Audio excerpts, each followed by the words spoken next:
સુરતમાં 29 લાખની છેતરપિંડીના કેસમાં ઝડપાયા આરોપીઓ 70% રિટર્નની લાલચ આપી 29 લાખ પડાવ્યા।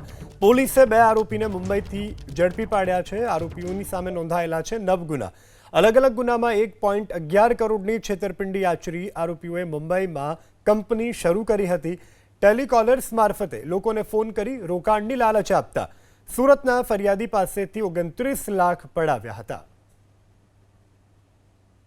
अलग अलग आईपीओ नामे ऊँचू वळतर टूंक समय में मळशे ए रीतना एने लालच आपीने ऊँचू लगभग 8.5 लाख रुपया जेटली रकमનું अलग अलग बैंक एकाउंटों ट्रांसफर करीने रोकाणना नामे पैसा पड़ावेला हता।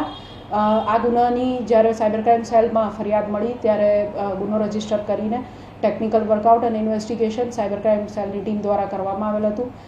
તે આધારે જણાઈ આવ્યું કે આ કામના જે આરોપીઓ છે એ ભરૂચ અંકલેશ્વરમાં છે અને જેથી સાયબર ક્રાઇમ સેલની ટીમ દ્વારા 2 આરોપીઓ સરબજીત સિંહ કુલદીપ સૈની તથા અયાઝુલ્લા કિફાયતુલ્લા શેખ બંનેની અંકલેશ્વર ભરૂચ ખાતેથી ધરપકડ કરી અત્રે લાવવામાં આવેલ છે અને બંનેના રિમાન્ડ મેળવીને આગળની પૂછપરછ અને કાર્યવાહી ચાલુ કરવામાં આવેલ છે।